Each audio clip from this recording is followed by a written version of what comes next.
दुल्हन के लिए जेवर तालीम से बढ़कर तोहफा किसी बाबुल का कोई और नहीं। तो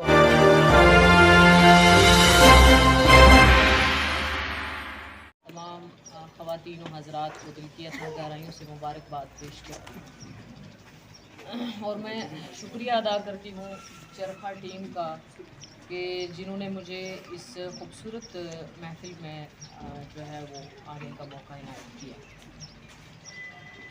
आज औरतों का दिन है और जब भी किसी तहजीब याफ्ता कौम के किसी ज़ी शऊर शख्स के सामने औरत का ज़िक्र आता है तो उसका दिल इज़्ज़त व एहतराम और तक़द्दुस से सरशार हो जाता है, क्योंकि औरत सिर्फ़ एक लफ्ज़ ही नहीं है बल्कि एक रिश्ता है।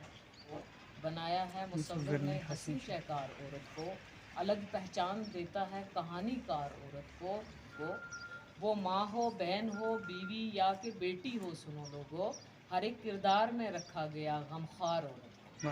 तारीख़ इस्लाम जब आप उठा करके देखेंगे तो बहुत ऐसी ख़वातीन का तज़किरा मिलता है कि जिन्होंने इल्म व अदब के मैदान में कारहाए नुमायाँ अंजाम दिए थे। इसलिए हमें बच्चियों की तालीम और तरबियत के मुताल्लिक बेदार होना चाहिए, क्योंकि मर्द की तालीम तो सिर्फ़ एक फ़र्द की तालीम है, सिर्फ़ उसी को फ़ायदा पहुंचाती है, लेकिन एक ख़ातून की जो तालीम है वो पूरी नस्ल के लिए होती है। और ये हकीकत है कि किसी भी कौम को मजमूई तौर पर अपनी तहज़ीब व सक़ाफ़त से बहरावर करने में उस कौम की ख़वातीन का बहुत कलीदी रोल होता है। और जब क्योंकि इंसान की पहली दरसगाह जो है माँ की गोद है, और जब माँ जो है तालीम याफ्ता होगी तो यकीनन औलाद भी साहिब तालीम होगी और महज़्ज़ब होगी। तो ये हकीकत है कि आज ख़वातीन जो हैं वो किसी से पीछे नहीं हैं, हर फील्ड में वो अपना लोहा मनवा रही हैं, लेकिन फिर भी कहीं ना कहीं तालीम के मैदान में मर्दों के मुकाबले में अभी भी वो क्या है, पीछे हैं। उसकी बड़ी वजह ये है कि तालीम निस्वां के हवाले से आज भी हमारा नज़रिया थोड़ा मनफी है। वालिदैन की सोच अभी भी बहुत जो है वो नेगेटिव है, और हम ये सोचते हैं कि बेटी जो है वो पराई अमानत है, ठीक है, इसने दूसरे घर जाना है, क्या कर लेगी ये पढ़ के। तो बेटों पे तो हम लोग बहुत ख़र्चा करते हैं, बेटे को कॉलेज भेजते हैं, यूनिवर्सिटी भेजते हैं, लेकिन बेटी को 8th पास करवा लिया, बहुत है जी, अपना नाम पल्ला लिख लेती है तो बहुत है, ज़्यादा से ज़्यादा कॉलेज पहुंचा दी, 12th करवा दी। तो यही सोच के ये पराई अमानत है। तो कहते हैं कि किसी साहब के 2 बच्चे थे, एक बेटा और एक बेटी।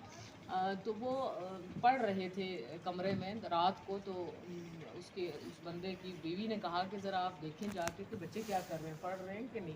तो उसने जाके देखा और कहा कि लोगों की किस्मत जाग रही है और हमारी किस्मत सोई हुई है। लोगों की किस्मत जाग रही है और हमारी किस्मत, मतलब बेटी पढ़ रही है और बेटा नहीं पढ़ रहा है, तो वो लोगों की किस्मत जाग रही है। तो वो लोगों की किस्मत नहीं है जी, वो आपकी किस्मत है, वो आपका खून है। अगर आपकी बेटी पढ़ जाती है, अपने पाँव पे खड़ा हो जाती है, तो कल वो किसी की मोहताज नहीं होगी आगे ससुराल में जाके। वो खुदा ना खास्ता उसको अपने हस्बैंड के सामने या अपने ससुरालियों के सामने हाथ फैलाने की ज़रूरत नहीं पड़ेगी, आपके सर भी वो वापस नहीं पड़ेगी अगर वो अपने पाँव पे खड़ी है। और वो अगर अपने पाँव पे खड़ी है तो कल वो अपने हस्बैंड की जो है वो हेल्प कर सकती है, ठीक है। तो इसलिए जो है वो जो एक लड़की की तालीम है वो बहुत ज़रूरी है। तो बच्चियों की तालीम के सिलसिले में हमें जो है वो जागने की ज़रूरत है, हमें अवेयरनेस देने की ज़रूरत है। आप ये चरखा टीम बहुत अच्छा काम कर रही है, आप लोग भी जो है इस सिलसिले में लिखें, ताकि जो माँ बाप की, जो पेरेंट्स की, जो हमारे समाज की सोच है कि बच्चियाँ पढ़ के क्या करेंगी, वो चीज़ जो है वो ख़त्म हो, ठीक है। और इसमें भी कोई शक नहीं कि हमारी हुकूमत ने बच्चियों की फ़लाह व बहबूद के लिए बहुत अहम इक़दामात उठाए हैं, जो यकीनन काबिल सताइश है। बहुत सारी ऐसी स्कीम्स जो है मुतारिफ़ करवाई हैं हमारी गवर्नमेंट ने, जो बच्चियों के लिए बहुत जो है कारआमद और मुफीद है। लेकिन उसके बावजूद भी कहीं ना कहीं आज भी औरत जो है वो ज़ेर इताब चली आ रही है और उसके हालात तब्दील नहीं हो सके हैं। आज के इस तरक्की याफ्ता दौर में भी मतलब घरेलू मामलात में तशद्दुद से लेकर के गैरत के नाम पर कत्ल, ये सब औरत को ही बर्दाश्त करना पड़ता है। ये कश्मीर में चंद दिन कबल जो है किसी औरत का मर्डर किया है उसके हस्बैंड ने। इसी तरीके से मतलब राह चलती औरत पर आवाज़ कसना, मजाक उड़ाना, और ख़ास तौर से आज जो सोशल मीडिया पे ख़वातीन के मतलब तस्वीर जारी करना, ब्लैक मेलिंग का सिलसिला, गैर अखलाकी जो है वो कमेंट्स करना, ये सब आम बात है। اور اس کے علاوہ جو ہے وہ گینگ ریپ جیسے واقعات ہمارے سماج میں، یہ چند دن قبل جو ہے ہمارے ملک میں ہی کسی غیر ملکی خاتون کے ساتھ گینگ ریپ کا واقعہ پیش آیا. تو یہ چیزیں بھی ابھی تک کہیں نہ کہیں ہمارے سماج میں موجود ہیں. تو عورت کے ساتھ جو ہے وہ ایک سب سے بڑی ایک چیز کی طرف میں اشارہ کرنا چاہوں گی کہ ہمارے آئین نے عورت کو جو ہے وہ بہت حقوق دیے، بہت اعلیٰ مقام دیا، اور خاص طور سے اس میں پراپرٹی میں اس کو حق دیا. لیکن آپ یہاں جتنی بھی ہم بیٹھی ہیں خواتین، یا جتنے میرے بھائی یہاں بیٹھے ہیں، کتنے لوگوں نے جو ہے بچی کو اس کے مطلب حقوق دیے ہیں، جائیداد میں جو اس کا حصہ ہے وہ ملا ہے، کتنے لوگوں کو ملا حصہ؟ جتنا آپ کے بھائی کا ہے اس سے آدھا ہے، یا جتنا بھی ہے وہ کتنے لوگوں کو جو ہے وہ ملا ہے؟ کسی کو زمین کر کے دی الگ ماں باپ نے؟ ہمیں جو ہے وہ جہیز کے نام پر چند جو ہے وہ کیا کہتے ہیں چیئرز، صوفے، بیڈ اور برتن دے کے جو ہے وہ رخصت کر دیا جاتا ہے، اور سمجھتے ہیں کہ بھئی حق ادا ہو گیا ہے. ایسا نہیں ہوتا ہے. بیٹیاں اور جو بہنیں ہیں نا، وہ ان کی نیچر ہی اللہ نے ایسی بنائی ہے کہ وہ کبھی مطالبہ بھی نہیں کرتی ہیں. ہمارا یہی ہوتا ہے کہ ہمارا مائکہ آباد رہے، ہمارے ماں باپ خوش رہیں، ہمارے بھائیوں کے گھر بستے رہیں. ہم یہی چاہتے ہیں، بچیاں یہی چاہتی ہیں، بہنیں یہی چاہتی ہیں کہ بھائیوں کے گھر آباد رہیں. ہم اپنا وہ اس کا جو حق ہے اس کا مطالبہ نہیں کرتے. لیکن ٹھیک ہے، اور وہ حق جو ہے وہ ان کے پاس ایک امانت ہے. تو اس لیے والدین کو چاہیے، بھائیوں کو چاہیے کہ وہ اپنی بہنوں کے حقوق جو ہے وہ ادا کرے.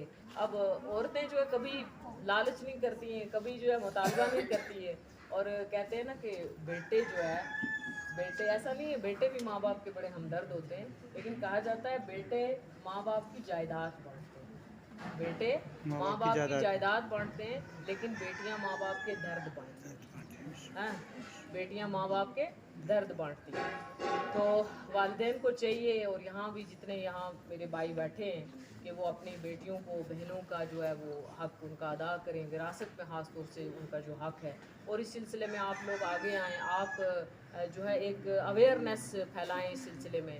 جن لوگوں کو نہیں پتہ ہے، یا جو بچیوں کو بھی نہیں پتہ ہے ہمارے کیا حقوق ہیں، ٹھیک ہے، ان کو بھی نہیں پتہ ہے کہ وراثت میں کتنا حق ہے ہمارا، تو یہ پتہ ہونا چاہیے. ورنہ کیا ہوتا ہے کہ مائکے بھی ہوتے ہیں، سسرال بھی ہوتے ہیں. مائکے بھی ہوتے ہیں، سسرال بھی ہوتے ہیں، مگر گھر نہیں ہوتے بیٹیوں کے. مائکہ کہتا ہے بیٹیاں تو پرائی ہیں، سسرال کہتا ہے پرائے گھر سے آئی ہیں. اے خدا تو ہی بتا آخر یہ بیٹیاں کس گھر کے لیے بنائی ہیں. لہٰذا ہمیں جو ہے اپنی سوچ کو بدلنے کی ضرورت ہے، اور اپنے منفی رویوں کو بدلنے کی ضرورت ہے. بیٹے اور بیٹی کو ایک سمان سمجھیں، ان کو مساویانہ حقوق دیں. اور خاص طور سے بچیوں کو تبھی ان کے حقوق مل سکتے ہیں جب وہ زیور تعلیم سے آراستہ ہوں گی. جب وہ تعلیم حاصل کریں گی تبھی تو ان کو پتہ چلے گا بھئی ہمارے حقوق کیا ہیں، ہماری ڈیوٹیز کیا ہیں. تو اس لیے ہمیں جو ہے بچیوں کی تعلیم کے سلسلہ میں ہمیں ہماری سوچ کو بدلنے کی ہمیں ضرورت ہے. اور ایک تعلیم جو ہے وہ بچی کے اندر، ایک عورت کے اندر سیلف کانفیڈنس پیدا کرتی ہے، اور جس سے وہ معاشرے میں اپنی بقا کی جنگ لڑتی ہے اور اپنے وجود کو قائم رکھتی ہے. اور کسی نے کہا کہ دلہن کے لیے زیور تعلیم سے بڑھ کر تحفہ کسی بابل کا کوئی اور نہیں.